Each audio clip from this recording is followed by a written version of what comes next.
আসসালামু আলাইকুম everyone, welcome back to my channel. আজকে আমি আপনাদের সাথে কোন রকমের রেসিপি শেয়ার করব না। কেক তৈরিতে আপনাদের যত সমস্যা হয় সব সমস্যার সমাধান আমি আজকে দিব। প্রথম থেকে শেষ পর্যন্ত একটা কেক আমি কিভাবে বেক করি ওই সব ডিটেলস আপনাদেরকে দেখিয়ে দিব। আজকে আমি দেখাবো চকলেট স্পঞ্জ কেকের A to Z রেসিপি।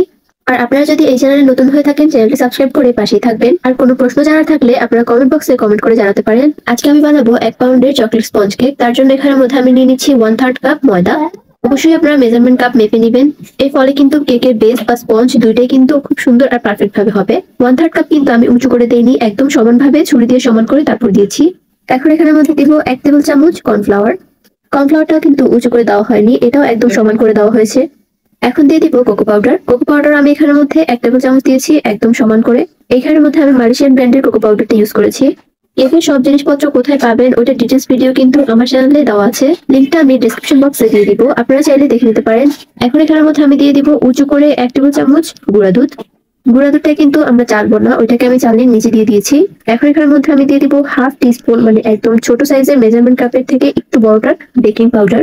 শুকনো উপকরণ শুধুমাত্র এই কয়টাই লাগবে। তো এখন সবগুলোকে আমি খুব সুন্দরভাবে চেলে নিব। রেসিপি একদমই সোজা, একবার চেষ্টা করলে কিন্তু যে কেউ এটা খুব সহজেই বানাতে পারবে। সবগুলো উপকরণকে আমি খুব সুন্দর মতো চেলে নিব। এখন একটা স্প্যাচুলা দিয়ে এগুলোকে আলতো হাতে ভালো মতো মিশিয়ে নিব। তো এখন আমি কেকের ফোমটা বানাবো, তার জন্য এখানের মধ্যে আমি একটা বড় সাইজের বাটি নিয়ে নিচ্ছি। এখানের মধ্যে আমি দিয়ে দিব 2টা ডিম। আজকে কেকটা আমি বানাবো 2টা ডিম দিয়ে। 1 পাউন্ডের কেক মূলত 2টা ডিম দিয়ে বানানো হয়। ডিমগুলো যদি ছোট হয় তাহলে আপনারা 3টা ডিম দিতে পারেন। আর ডিমগুলো যদি ফ্রিজে থাকে অবশ্যই 1 ঘন্টা আগে বের করে নেবেন। তো এখন আমি ডিমের ফোমটা বানাবো, তার জন্য এখানের মধ্যে আমি ইলেকট্রিক হ্যান্ড বিটার ইউজ করছি। আপনারা চাইলে কিন্তু হ্যান্ড হুইস্ক দিয়েও কাজটা করতে পারবেন, তবে সেই ক্ষেত্রে সময়টা একটু বেশি লাগবে। তো প্রথমে আমি 1 মিনিট এটাকে হাই স্পিডে বিট করে নিয়েছি। তারপর এখানের মধ্যে আমি দিয়ে দিব হাফ কাপ পরিমাণে চিনি। চিনিটাকে এখানের মধ্যে আমি 2বার ইউজ করছি, এর ফলে কিন্তু ফোমটা খুব ভালো হবে। আর আপনার ফোমের উপরে কিন্তু কেক ভালো হওয়া নির্ভর করে। 5 থেকে 6 মিনিট এটাকে মিডিয়াম টু লোয়ে রেখে খুব ভালো মতো বিট করে এরকম একটা ফোমি কনসিস্টেন্সিতে নিয়ে আসতে হবে। এই পর্যায়ে আমি এখানের মধ্যে দিয়ে দিচ্ছি একদম সামান্য 1 চিমটি পরিমাণে লবণ। তারপর এখানের মধ্যে আমি দিয়ে দিচ্ছি সামান্য একটু চকলেট এসেন্স বা চকলেট ফ্লেভার। তারপর এটাকে একটু হাই স্পিডে খুব সুন্দর মতো চকলেটটাকে মিশিয়ে নিতে হবে। তারপর এখানের মধ্যে আমি দিব 2 টেবিল চামচ সয়াবিন তেল। তেল দিয়ে কিন্তু আমরা বেশিক্ষণ এটাকে বিট করবো না, 2 থেকে 3 বার ঘুরিয়ে তারপরে কিন্তু আমরা বিটারটাকে অফ করে দিব। আর তাহলেই কিন্তু আমাদের কেকের ফোম বা মিক্সারটা রেডি। আর ঘনত্বটা কিন্তু ঠিক এরকম হবে। এখন আমরা শুকনো উপকরণটাকে মিক্স করব। যে মিক্সারটাকে আমরা আগে বানিয়ে রেখেছিলাম ওইখান থেকে অর্ধেকটা পরিমাণে দিয়ে তারপর আমি হুইস্কের সাহায্যে খুব ভালো মতো মিশিয়ে নিচ্ছি। তারপর বাকি অংশটা দিয়েও ভালো মতো মিশিয়ে নিব। একটু আলতো হাতে মিশানোর চেষ্টা করবেন, তাহলে কিন্তু খুব সহজে এগুলো মিশে যাবে। কেকটাকে এখন আমি মোল্ডের মধ্যে নিব, তার জন্য এখানের মধ্যে আমি 1 পাউন্ডের একটা মোল্ড দিয়ে নিচ্ছি। এটা নিচে আমি সামান্য পরিমাণে তেল দিয়ে দিব। তারপর একটা ব্রাশ দিয়ে ওই তেলটাকে সম্পূর্ণ বাটিটার চারপাশে একটু ব্রাশ করে নিব।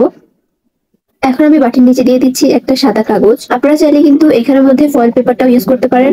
তো তারপর এখানের মধ্যে আমি কেকের ব্যাটারটা দিয়ে দিব। একটু উপর থেকে ঢালার চেষ্টা করবেন, তাহলে কিন্তু বাবলস কম ক্রিয়েট হবে। পুরোটা দেওয়ার পর আমি এটাকে 2 হাত দিয়ে ধরে কিন্তু একটু ট্যাপ ট্যাপ করে দিচ্ছি। এর ফলে কিন্তু যা বাবলস ক্রিয়েট হয়েছে ওগুলো ফেটে যাবে আর কেকটা কিন্তু প্রপারলি ফুলবে।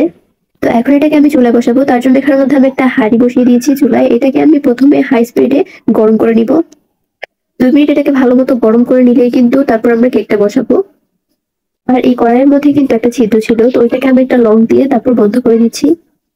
তো এখন আমি হাইটার মধ্যে কেকের মোল্ডটাকে বসিয়ে দিব।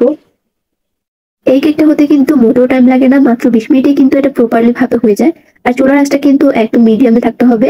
15 মিনিট পর দেখুন এটা কিন্তু পুরোটা ফুলে ডবল হয়ে গিয়েছে। আর যখন এটার উপর দিয়ে ভালো মতো হয়ে যাবে তখন কিন্তু এটা একটু নিচের দিকে নেমে যাবে, তবে এটা ভয়ের কিছু নেই। উপর দিয়ে ভালো মতো হয়ে গেলেই চুলা থেকে এটাকে আমরা নামিয়ে নিব। তো এখন একটা ছুরি দিয়ে আমি এটার সাইড দিয়ে কেটে নিচ্ছি। সব সাইড কাটার পর তারপর এটাকে আমি ঢেলে দিব।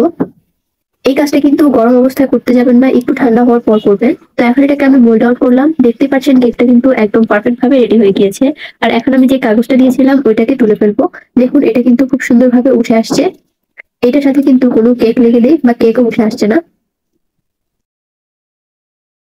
আর কেকটা কিন্তু খুবই সফট হয়েছে। এখন এটাকে আমি স্লাইস করে কেটে নিব, তার জন্য এখানের মধ্যে আমি একটা ছুরি নিচ্ছি। এটা কিন্তু নর্মাল ছুরিটা না, এটা দিয়ে শুধুমাত্র কেকই কাটা হয়, বা কেক কাটার জন্য এই ছুরিগুলো কিন্তু একদমই পারফেক্ট, খুব সুন্দরভাবে কাটা যায়। আজকের কেকটাকে আমি 3 ভাগে ভাগ করে নিব। আমি মূলত সব ধরনের কেকই 3 ভাগে ভাগ করি। লেয়ারিংটা সম্পূর্ণ আপনাদের উপর ডিপেন্ড করে, আপনারা কয়টা স্লাইসে ভাগ করতে চান সম্পূর্ণটাই আপনাদের ইচ্ছা। আর দেখুন কেকটা খুবই সফট আর খুবই স্পঞ্জ হয়েছে। খুব সহজে আর A to Z রেসিপিটি আপনাদের সাথে শেয়ার করলাম। আশা করছি ভিডিওটি আপনাদের কাছে ভালো লাগবে। তো এখন আমি কেকটাকে ডেকোরেশন করব, যার জন্য এখানের মধ্যে আমি একটা বোর্ড নিয়ে নিচ্ছি, তারপরে দিয়ে দিব হুইপ ক্রিম। আজকে কেকটা কিন্তু আমি হুইপ ক্রিম দিয়েই ডেকোরেশন করব। তার জন্য আমি প্রথমে কেকের একটা স্লাইস বসিয়ে দিলাম, তারপরে দিয়ে দিব সুগার সিরাপ। সুগার সিরাপটা আপনারা চিনির সাথে একটু পানি মিক্স করে তারপরে দিয়ে দিবেন। তারপর এখানের মধ্যে আমি দিয়েছি ক্রিমটাকে আমি একটা প্যারেট নাইফ দিয়ে সব সাইডে খুব সুন্দর মতো ছড়িয়ে দিব। তারপর কেকের আরেকটা পার্ট বসাবো, সেম ভাবে ওইখানের মধ্যে আমি দিয়ে দিব সুগার সিরাপ। তারপর আমি এখানের মধ্যে ক্রিম দিয়ে কেকের লাস্ট পার্টটা বসিয়ে দিব। ওইখানে সুগার সিরাপ দিয়ে পুরো কেকটাকে আমি খুব সুন্দর মতো ক্রাম কোট করে নিব। ক্রাম কোট করলে কি হয়, কেকের ফাইনাল ফিনিশিংটা কিন্তু খুব সুন্দর আসে। তো ক্রাম কোট করে এটাকে আমি 10 মিনিটের জন্য ফ্রিজে রেখেছি। তো এখন আমি ফাইনাল বেসের ফিনিশিংটা করব, তার জন্য এটাকে আমি 10 মিনিট পর ফ্রিজ থেকে বের করে নিলাম। তারপর এখানের মধ্যে আমি ক্রিমটা লাগিয়ে নিব। আজকে কেকটা কিন্তু আমি বানাবো একটু চকলেট কালার। তো তার জন্য পুরো কেকের মধ্যে আমি চকলেট কালারটা দিয়ে তারপর এটাকে খুব সুন্দর মতো প্যারেট নাইফ দিয়ে সমান করে নিচ্ছি। ফিনিশিংটা যত সুন্দর আনবেন ততই কিন্তু কেকটা দেখতে আই সুদিং আর অনেক বেশি সুন্দর লাগবে। কেকটাকে খুব সুন্দর মতো ফিনিশিং দেওয়ার পর আমি এখানের মধ্যে দিয়ে দিচ্ছি চকলেট গানাশ। তো আমি চকলেট গানাশটাকে কেকের সাইড দিয়ে দিব, মাঝখান দিয়ে কিন্তু গানাশটাকে অ্যাড করব না। তো এখন আমি 2D নজেল দিয়ে কয়েকটা ফুল করে নিলাম। তারপর এখানের মধ্যে আমি কিছুটা পরিমাণে চকলেট টপার বসিয়ে দিচ্ছি। এই টপারগুলো কিন্তু আমার চ্যানেলে দেওয়া আছে কিভাবে বানানো হয়, আপনারা চাইলে ওই ভিডিওটি দেখে নিতে পারেন। এখন আমি কেকের নিচে দিয়েও কিন্তু বর্ডার দিয়ে দিয়েছি। কেকের নিচে বর্ডার দিলে কিন্তু দেখতে খুব বেশি সুন্দর লাগে। তো এক সাইড একটু ফাঁকা মনে হচ্ছিল, যার জন্য আমি ওইখানের মধ্যেও চকলেট গানাশ দিয়ে দিয়েছিলাম আবারও। তারপর আমি নিচে দিয়ে যেরকমভাবে বর্ডার দিয়েছি উপরেও কিন্তু সেমভাবেই বর্ডার দিয়ে দিয়েছিলাম। ডেকোরেশন সম্পূর্ণটাই আপনাদের উপর নির্ভর করে। তারপর এখানের মধ্যে আমি কিছুটা পরিমাণে সুইট বল দিয়ে দিচ্ছি আর নামটা লিখে নিয়েছি। তো আমার কেকটা কিন্তু একদমই রেডি। আজকের কেকটা আমি কেটে দেখাতে পারলাম না, কারণ এটা আমার অর্ডারের কেক। তো গাইস, আমার আজকের ভিডিওটি ছিল এই পর্যন্তই। আশা করছি আপনারা ভিডিওটি দেখে উপকৃত হয়েছেন। আর ভিডিওটি ভালো লাগলে চ্যানেলটি সাবস্ক্রাইব করে পাশেই থাকবেন। দেখা হবে পরবর্তী কোনো ভিডিওতে। আল্লাহ হাফেজ।